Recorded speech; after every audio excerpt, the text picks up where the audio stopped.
Hey, so I want to start my review with a little parable. So I'm pretty sure you guys have heard this before. It's about the wolf and the knife. So there's a story about how a hunter took his knife, cut his hand open, spread blood on his knife, stuck the knife in the middle of the woods. Wolf comes along because the wolf can smell blood. Wolf comes along, sniffs the knife, starts licking it. Loves the taste of blood, starts licking the knife. Not knowing he's cutting his own tongue open. Just continues licking the knife. And eventually, the wolf licks the knife so much that he bleeds to death. There's something about that parable that really kind of stuck with me. And then you realize all predatory animals are essentially the same way. They see weakness, they see injury, they see sickness, they see opportunity. So if you sprinkle blood in waters, sharks come.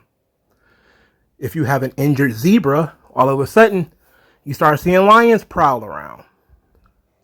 If something is dead, you start seeing vultures and crows flying overhead. These are the predators, right? Predators sense food. So when you see all these people joining All Elite Wrestling at the same time, it's okay to get excited. It really is. But, think about what I just said. Just think about it, right? Consider it. Consider what I just said. Now let's get into our AEW All Out 2021 review, because this show is apparently better than WrestleMania 17. I'm going to be honest with y'all. I'm probably going to hit the thumbs down. I don't think WrestleMania 17 is the best show of all time. I really don't. I don't even think it's the best WrestleMania of all time. I think it was very good, but I don't really rate too many of those Attitude Era WrestleManias very high anyway. They're very heavy on the main events, but the rest of the cards are usually pretty weak. But we'll get into the best WrestleMania some other time. This is better than WrestleMania. At least I was told. I was told this is better than WrestleMania. This is All Out. AEW, the best wrestling promotion to ever exist, because they give the fans what they want. That's what they do. Money is not an option. Give the fans what they want. All right, so what did the fans want? The fans wanted the Hardy family office versus Best Friends and the Jurassic Express on the buy-in. That's what they wanted. You got fake kicks to the backside of HFO. Let's skip through this. So Jurassic Express wins due to Jungle Boy winning with the snare trap. Dan Lambert cut a promo with MMA fighters, said that they're there for action. And then he again tried to shuffle some of that heat over to Ethan Page and Scorpio Sky by saying, they talking about how they're fashionable and they have the gift of gab, but it's time to step in the danger zone. They're going to hang out with American Top Team. Well, we'll see how long that lasts. We'll see how long that lasts with this roster the way it is. Let's start the show. Miro versus Eddie Kingston.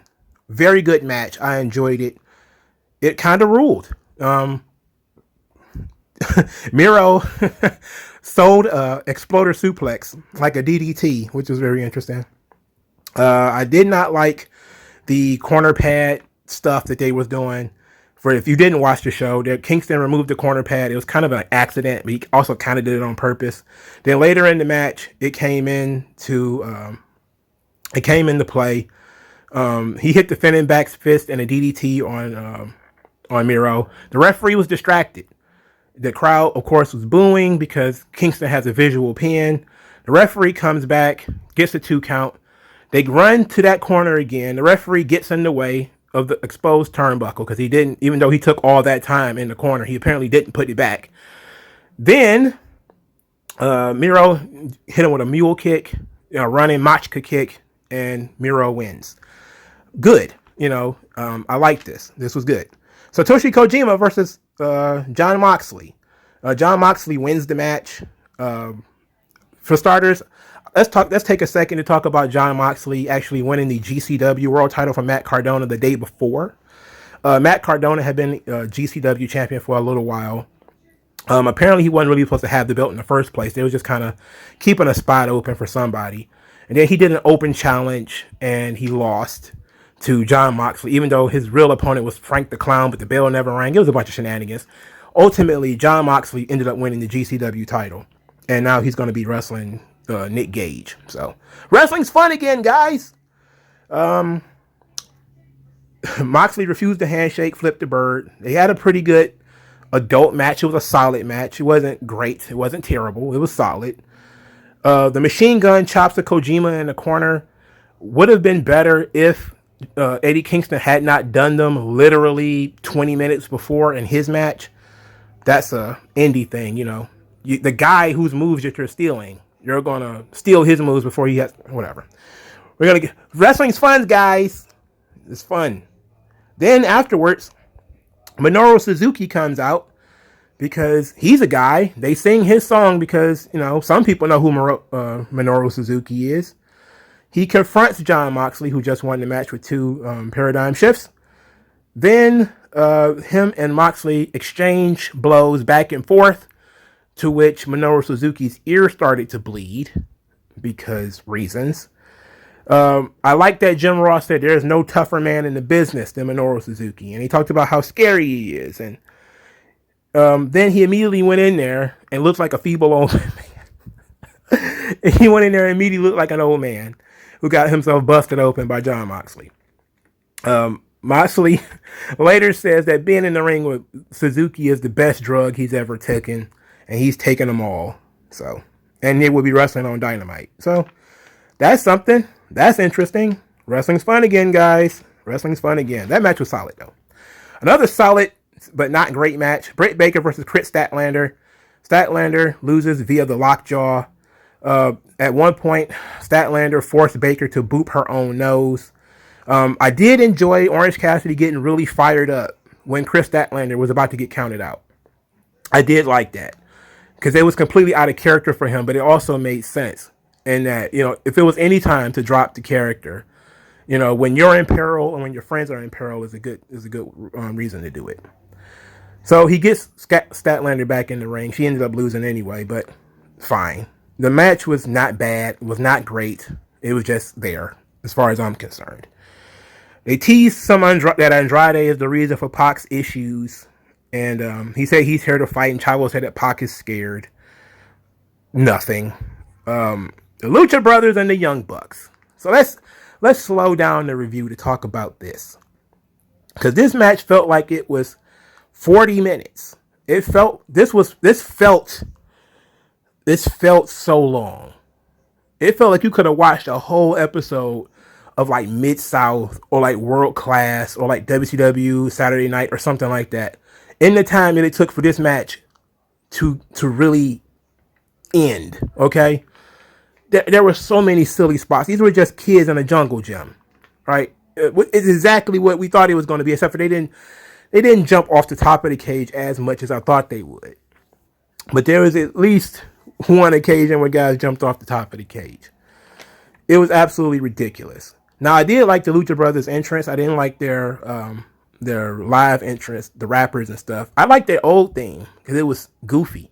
Lucha Bros, Mexicans, Zero Miedo, meet us in the ring. It was so cheesy. It was horrible.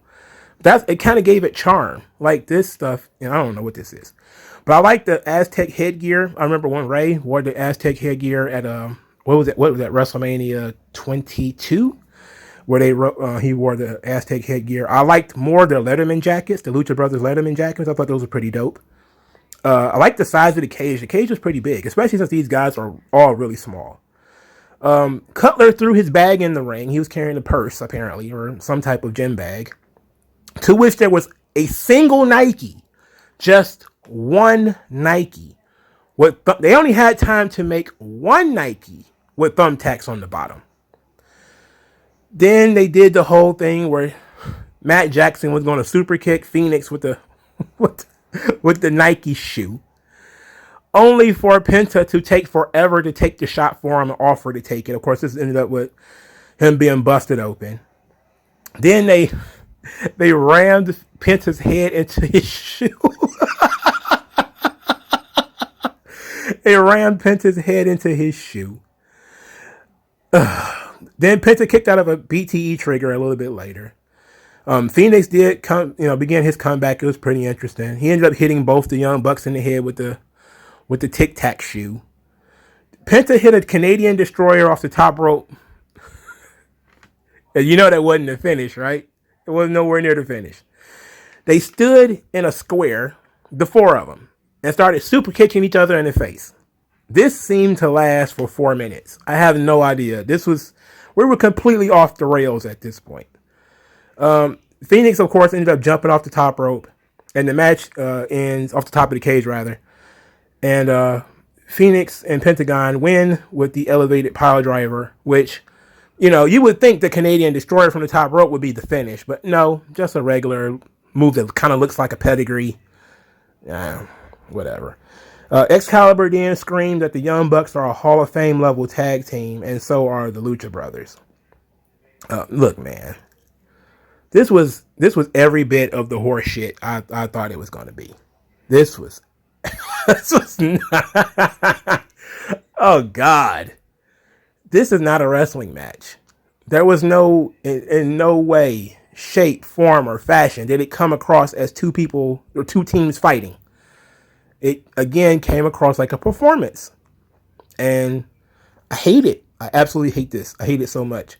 What I did like, though, I did like Penta's family hugging him at the end. It felt very real. It also felt like they were trying to rush him out of there, but he was like, "I'm not leaving without hugging. I'm hugging these people," and he did. So that was pretty sweet. So the women's battle royal, not good, but give the people what they want. Ruby Soho debuts and wins the battle royal. So if you're one of these other, 20 individuals in this match, and you've been in AEW for years already, get to the back of the line, kid. Get to the WWE guys are here. Get to the back of the line. I was going to start with that, but I feel like we could just pause. If you got this far into the video, let's talk about it. There's a lot of WWE guys popping up all of a sudden. So imagine if you were a young wrestler like a Hikaru Shida who signed on to AEW in 2019 when it was fledgling, when they really didn't have any players, so they relied on you. You got an opportunity to go out there and make a name for yourself. You got an opportunity to go out there and be a star finally on a main stage in the United States on American cable. You got a chance to be a star. And now all of a sudden WWE is just kind of like, that show sucks. We're going to give them a bunch of people. We're just going to, fire a bunch of guys. And then if you got like a contract that is expired, we're going to negotiate, but not really. Go ahead, do your thing. And now all of those guys show up in All Elite Wrestling. What do you think? And let's get woke for a minute. How many of these people were people of color? 0. They hired 0 new black people. 1 new woman. So it doesn't matter how you want to critique this. Wrestling's fun again. Because you never know who's going to jump ship except, the people that the internet tells you don't work in WWE anymore. So apparently they can go wherever they want. But it's still a big surprise. Give the people what they want. It's the greatest show since WrestleMania 17. Nobody cares about this battle royal. All they cared about was that Ruby showed up and that she won. That's all they cared about. Did it make sense? I don't know. Kinda. But my thing with these casino battle royals is this. Every Joker is a surprise. Imagine number 30 in the Royal Rumble is a surprise every single year. How many times have you done these casino battle royals where the Joker was not a surprise person who was not already under contract? How many times have you done that? I don't know. I couldn't remember these things. I don't remember these things like that. But I can tell you from the last few, every single time the Joker is somebody who does not work there already. Now, they don't always win. Like Ruby won, which is interesting. I thought Thunder Rosa would win. And I was not really all that amped over the Thunder Rosa Ruby back and forth that they did at the end. I didn't think it was that great. I didn't think it was anything special, if we're being honest. I just thought, okay, well, we're going through the motions here, you know, and that's exactly what happened. So if you signed on, especially if you're a woman and you signed on to All Elite Wrestling in 2019, unless you're Britt Baker, because there's certain golden children from that 2019 class. A lot of them, not really, but there's Britt Baker. See, they managed to make 2 of their own stars in 2 years, and without, you don't have to make stars when you have money. You can just buy them. That's what Ted Turner did. That's what Vince McMahon did, at least for a little while. You just buy them, and then ultimately everyone loves you. Give the people what they want. That's all you got to do. Best show ever. Nobody cares about this battle royal, though. All they care about is Ruby. Okay? So everybody who's kind of like, this is such a great show. Yeah, right. MJF versus Chris Jericho. A match with a dusty finish. They went out there and had a pretty good wrestling match, except for the fact that it was completely confusing. We were told the match was no count out. And then also no disqualification, because Chris Jericho did hit MJF with a weapon outside the ring. He was not disqualified, and Aubrey did not count while they was outside the ring. So commentary, meaning Jim Ross, told me as I sat in my chair in my home that this match was no count out. Then later on in this very same contest, Chris Jericho was milking a count out. How could that be? If this match was no count out, how was Chris Jericho milking a count out? Maybe I'm the idiot. Maybe I'm the dumbass. That's what I'm thinking. I'm thinking, you must be stupid. You must be the dumb guy. Clearly it wasn't really no count out. How would Jim Ross know it was no count out? He wouldn't know. Like, sure, the referee would know. But the referee just allowed shit to happen. Just allowed it to happen. Weird. But I did like this match. Well, I liked most of this match. When MJF got powerbombed on the ring apron, he did a great job of selling it. He sold it for the rest of the match. Go back 2 matches prior to this. You had the Young Bucks and you had the Lucha Brothers. And they were murdering one another, jumping off everything.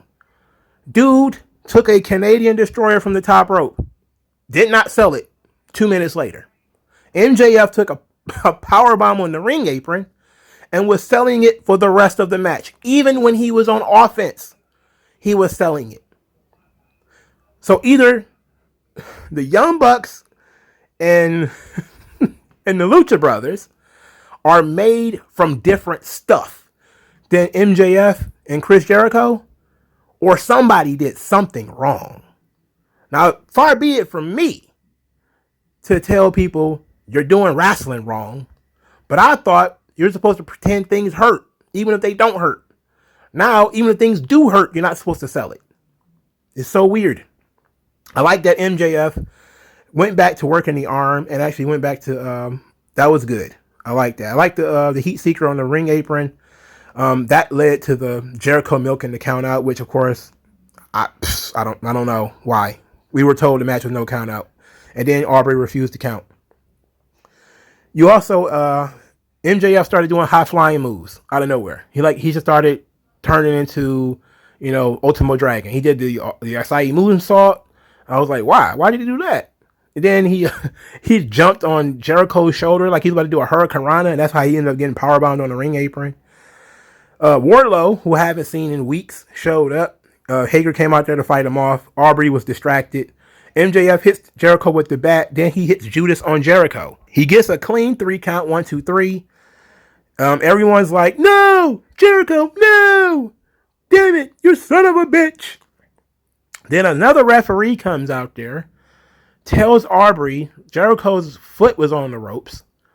And then they restart the match, and Jericho wins via submission with the Walls of Jericho. And I was just kind of like, I knew Jericho would win. I knew he would win. I'm not, because I'm not a mark, and I'm not stupid. Like, he was going to win in the end anyway. But here's my thing. On a night like tonight, do you really want to do what they did? Look, I get it, man. We're excited about Adam Cole and Bryan Danielson, and we're excited for Ruby Soho. We're excited for all of this stuff. But if you're MJF, if you're Darby Allin, what are you doing? you see these booking decisions, and they didn't just beat these guys. They beat them back to back. Darby Allin loses to CM Punk, which everybody knew was going to happen. Everybody knew that. That wasn't even in question. If you thought Darby Allin was going to win, you're an idiot. I was an idiot. For starters, I said CM Punk would win, and there was no discussion about that. But then I thought about it. I was like, well, AEW does have time limits. It's entirely possible they can go into a time limit draw. And then I heard, what, a 60-minute time limit. I was like, oh yeah, well, CM Punk's just going to win. And that's exactly what happened. That's what happened. He beat him. And did Darby Allin look good? Sure. He looked good. He just did what he does. CM Punk went out there and had the most basic WWF Superstars match he could have possibly had. People went crazy anyway because they was just glad he was in the ring. And everybody came out happy. It was all good. I didn't have no complaints about this match. It was fairly solid. A lot of the things that Punk did, like in the early part of the match where he took the arm drag just so he could sell it. He stole that from Bret Hart, by the way. 1-2-3 Kid, that was from Raw from 1993. You know, when you have wrestling matches for nerds, they kind of remember spots like that. So when he did the old arm drag and then the camera was on Punk, he was like, oh, okay. You know, that's where he got it from. But I enjoyed this match. I liked CM Punk versus Darby Allin. I was confused by Darby's entrance because it had Best in the World on a body bag, and then the body bag was being dragged up the helicopter where Darby Allin was in the helicopter, and then Darby Allin jumped out of the helicopter. And I was just kind of like, what was this supposed to, what is this supposed to mean? Like, we're about to get into a wrestling match here, right? I don't have time to sit down and try to piece apart your goofy ass art segments. All right. Do that shit some other time. I get the whole Best in the World on a body bag thing. I get that. That makes sense. You're going to put CM Punk in the body bag. I get that. But why is he being dragged up and you're jumping out? I mean, that could be an interesting, if I wanted to overthink it, which sometimes I do, I could say CM Punk's coming in, Darby Allin's going out. But Darby Allin's not leaving. He's not leaving AEW. To go where? Vince is going to look at him, see that he's a fucking midget, and say, you're going to go to the midget place of the WWE 205 Live with you. So he's not leaving. So what was the benefit of this? He didn't turn heel or anything at the end of this match, which I thought he might. I even pitched that idea. I thought he might. Nah. I did like some of the theatrics in this match, such as them two sitting in the ring staring at one another. I thought that was pretty good. I like that, you know, when CM Punk went for the first GTS, Darby bailed and went outside the ring and had to catch his breath. You know, he was kind of like he almost got me. That was very well done. I did like that. During the Irish whip into the turnbuckle, Darby Allin turned himself into a missile and banged what seemed like it might have been his shoulder or his head into the ring post. And it looked ugly and it sounded bad. And I kept thinking to myself, was that necessary? Was that even necessary? Like, I know this is the biggest match he's ever been a part of, but was you trying to end your career on this match? Because you know you can't go higher than this. I have no idea. Which, it says a lot, though. You know, it says a lot that he's going out there really trying. My favorite spot, of course, is when Darby goes for the coffin drop and CM Punk just sits up. He's laughing at him as he sits up. He sits up and just laughs at him. So, this was fine. Uh, Excalibur at the end says Darby Allin would dust himself off and come back better after having been in the ring with CM Punk. They're trying to tell you off rip, oh, don't overreact about the young guys losing to the old guys. You do all that complaining on Mondays and Fridays. That's when you complain about the young guys losing to the old guys on Mondays and Fridays, and when things happen in Saudi Arabia. That's when you complain about old guys beating young guys. Not tonight. See, these guys were given the rub. Jericho gave MJF the rub by tapping him out in the biggest show possible. Oh, but he beat him 3 times already. Nobody saw it. Nobody cares. This was the show everybody watched. This was the show that they were building to. This is the show they tried to get everybody to order. CM Punk's debut show. So if you did not bother to watch all these episodes of Dynamite leading up to this, you don't know what's the big deal about MJF. All you saw is, oh, this kid wrestling Chris Jericho. Oh, he lost. And now Darby Allin, oh, hey, this kid must be something. He's wrestling CM Punk. Oh, no, he lost. So now what? Now what? I don't know. I don't know. So Sting comes out there. He shakes hands with Punk. Darby, they give Darby the old, the Stone Cold spot. Don't help me up. I'll get up on my own. All of this feels very contrived, by the way, because the business is exposed. So we know that you're trying to do your best to beat these guys, but also still try to give them something on the back end. So we're going to let him stand up on his own. He doesn't need Sting's help to stand up. And then Punk shakes his hand too, and that was kind of the end. And I was kind of like, wow, okay. So now what? Now what? Next match, Paul White versus QT Marshall. Of course, it was awful. And it was short, but not short enough. You had Big Show come to the ring, beat up all the flunkies, do a couple of chest slaps to QT Marshall, beat up all the flunkies again, some of whom might actually have potential or talent, like Nick Camarado. If you thought that gigantic barbarian-looking guy might have some potential, oh no, Big Show just going to throw him over the top rope. He's nothing. He's not even going to let the guy slam him or something like that to get over that he might be a beast one day, but he's a little inexperienced or something like that. Nah. He's a bowling pin, just like the small guy with the braids. Get them all the fuck out of here. Just beat them all up. Who cares? The stars are here. We're in the building. The stars are here now. We don't need these guys anymore. You signed here when? We don't need you. Get out of here. The main event. Kenny Omega versus Christian Cage. Now, if you actually watch this show, then you know this is probably about 3 hours and 20 minutes into the show, maybe. Probably not 20 minutes. Probably 3 hours and 30 minutes into the show. The crowd was not as animated as they usually are. I know people, this is the biggest match. This is the biggest show since WrestleMania 17, which means that the crowd was hot all night, but the crowd was kind of over after the CM Punk match. Because they did all their chanting for CM Punk's basic ass offense. And I'm not saying that the match was bad. I like basic wrestling, okay? The Mid-South world class, early WWF stuff, early WCW stuff. I don't mind basic wrestling stuff, okay?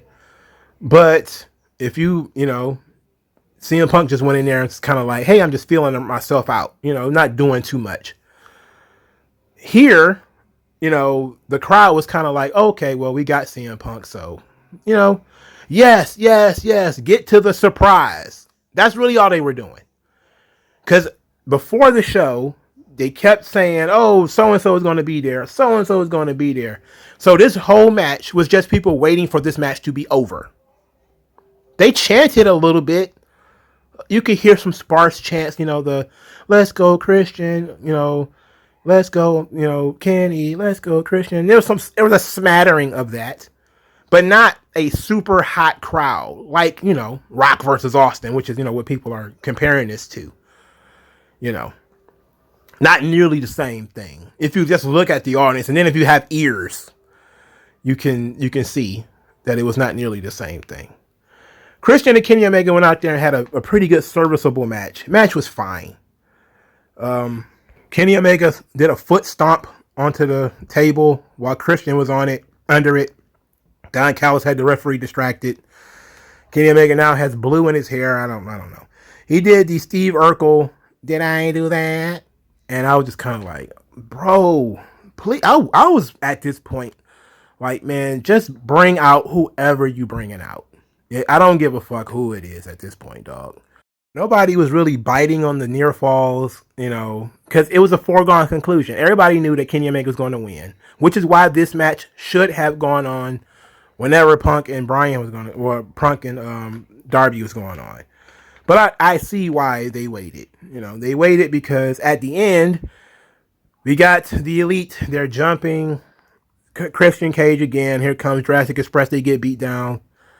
Then here comes Adam Cole, baby. He saunters to the ring, only to join the Elite. You've been swerved. Adam Cole joins the Elite. He's not coming to fight the Elite, even though if you know their history, you knew that was going to happen. I called it before he even got up the steps. So at that point, I was kind of like, oh, okay, so I guess they're going to bring Danielson out after this. That's exactly what they did. He had terrible theme song, but he came out, crowd erupted. For starters, they erupted for Adam Cole. Then they erupted again for Bryan Danielson. He came out, joined Jurassic Express. They ended up fighting the Elite, beating him up. The Elite flees. Everybody chants, this is awesome, this is amazing. You had Cole and Bryan Danielson all in the same night. Man, Tony Khan is the best. He's the greatest. This roster is stacked. This show is the best show of all time. And I'm just over here like, man, 4 hours. This show was 4 fucking hours. People have started calling it AEWWE. I think that's the wrong way to look at things. I don't think you should look at things that way. I think it's AEWCW. That's what I think it is. WCW had a lot of money. They were willing to spend it. Tony Khan has a lot of money. He's willing to spend it. Spend the money. I said it weeks ago. I hope they got CM Punk. I hope they got Adam Cole. I hope they got Daniel Bryan. I was hoping that they would get these guys. Not because I love AEW or because I love WWE. It's because I want to see where it goes.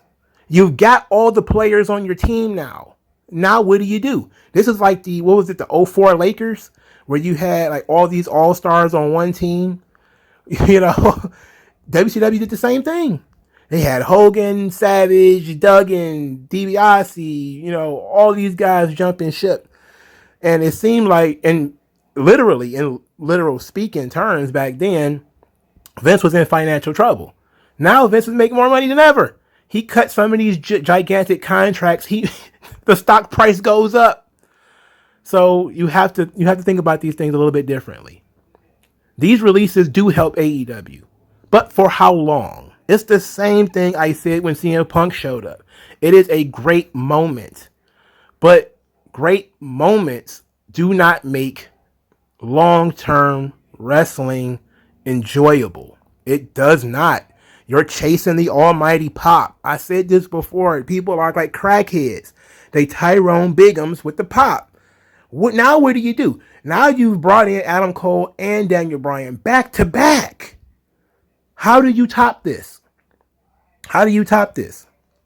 Or do you not even think about topping it? So now you have to actually use the toys that you have. This has always been the problem. This is the problem with WWE. The problem ain't the talent. The problem is what you do with it. So now, Adam Cole, who was at the top of his game in WWE, he's been shoved to the point where he's a sidekick for the Young Bucks and Kenny Omega. He's already in a worse position, but probably getting paid more money.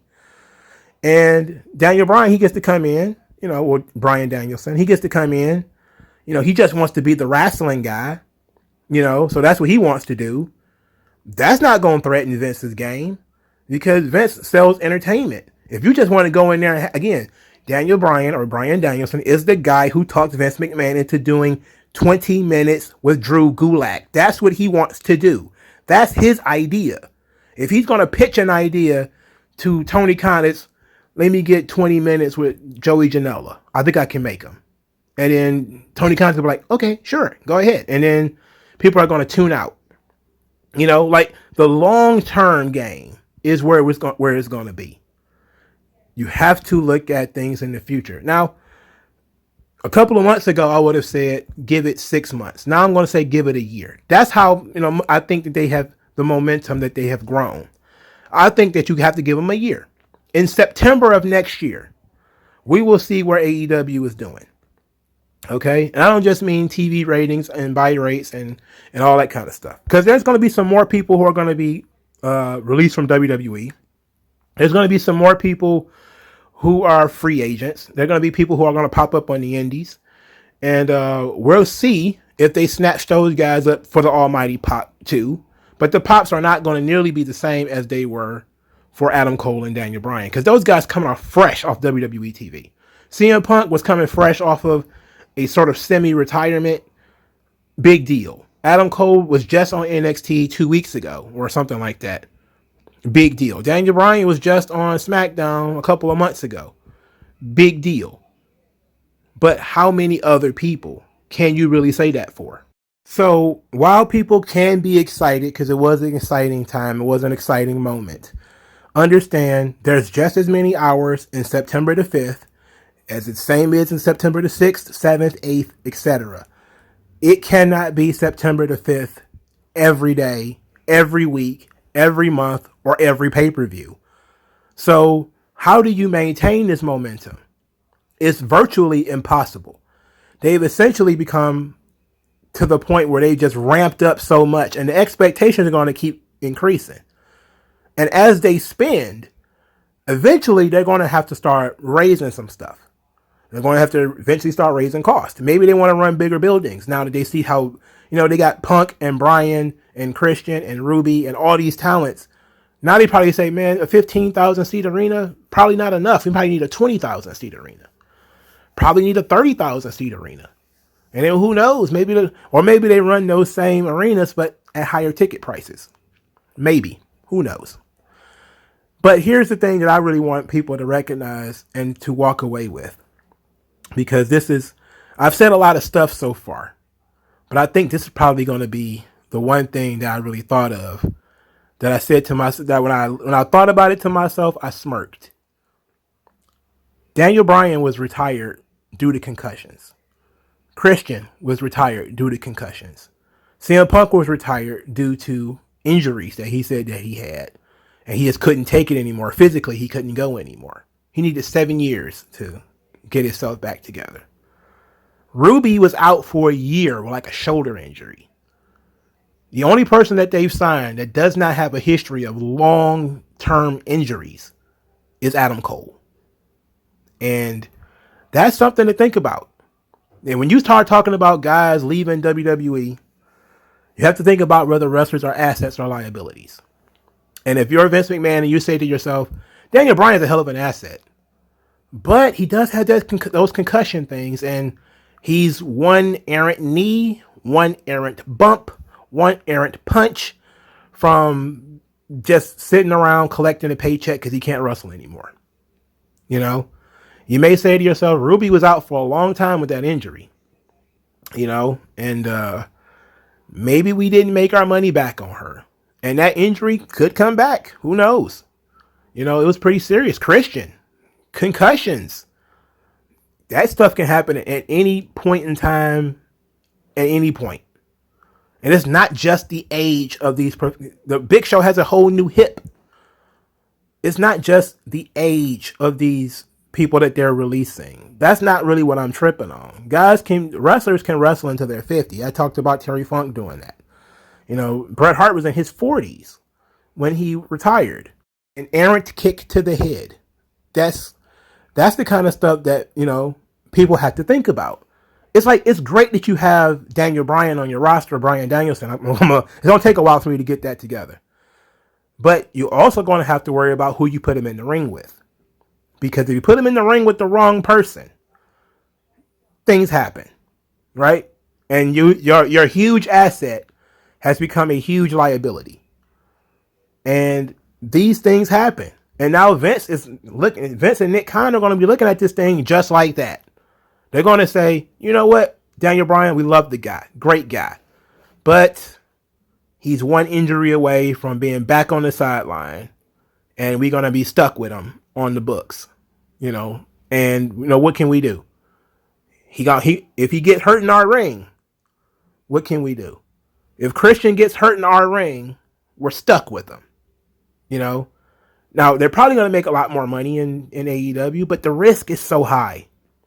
And if you're a wrestler in AEW and you were there in 2019 or you were there 6 months ago and you said to yourself, I can make it to the top of this company because this company does not have, you know, they're building an identity on not being WWE or TNA or WCW and bringing in a bunch of old guys to take our spot. We can be young and hungry and we can come in and do the work and produce and we can be stars. Now all of these guys are starting to come in. And Daniel Bryan and CM Punk are basically just mirroring each other. You know, they're like, oh, I want to work with the young guys. Don't you want to work with the young guys, Bryan? Oh, absolutely. I want to work with the young guys. Absolutely. Sure. The young guys are so great. Ruby, how about the young guys? Young guys are great. Young guys are awesome. Love them. Everybody's just saying, oh, yeah, the young guys. Yeah. Great. Great. young guys. Yes, absolutely. Young talent. Absolutely. Want to work with the young talent. And meanwhile, Daniel Bryan ain't gonna is he going to? Daniel Bryan is the kind of guy who would volunteer to wrestle in the first match. He is. Is CM Punk? You know, who knows? But that's the kind of thing that you should be thinking about. If you are a younger talent, you know, you want to say AEW gave me a chance. That's awesome. WWE probably wouldn't even give me a chance. But there's only so long you're going to be able to sit there and be like, that should be my spot. Eventually it's going to come. Eventually it's going to happen. Everybody goes through it. It's natural.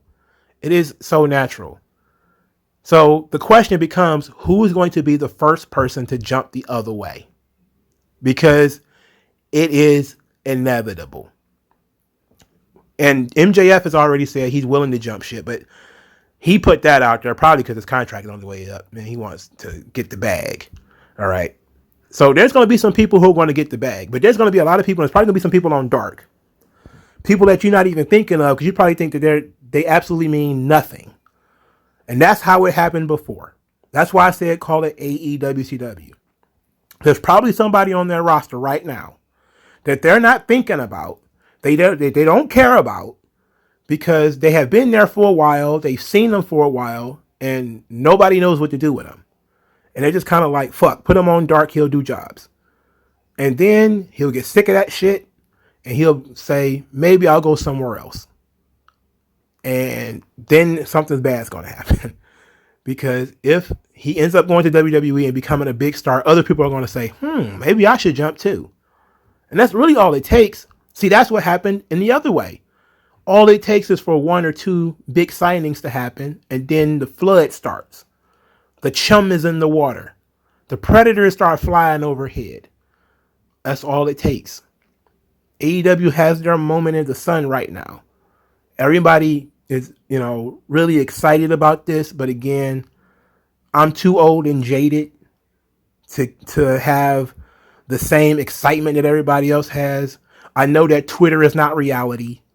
Everybody's excited on Twitter. We'll see how it reflects in the numbers for the next several months. Again, not just this week, not just next week, but in the future, a year into the future, 6 months into the future, whatever. We'll see. And if we see that it sticks, then, hey, I was wrong and it worked. But if I'm right, then Tony Khan spent a lot of money for not much in the way of a return. It's a risky proposition. But, you know, we'll see how it turns out. All right, so like this video, share this video, subscribe to the channel, donate to the channel. Thank you guys for your time, and I'll talk to you guys later.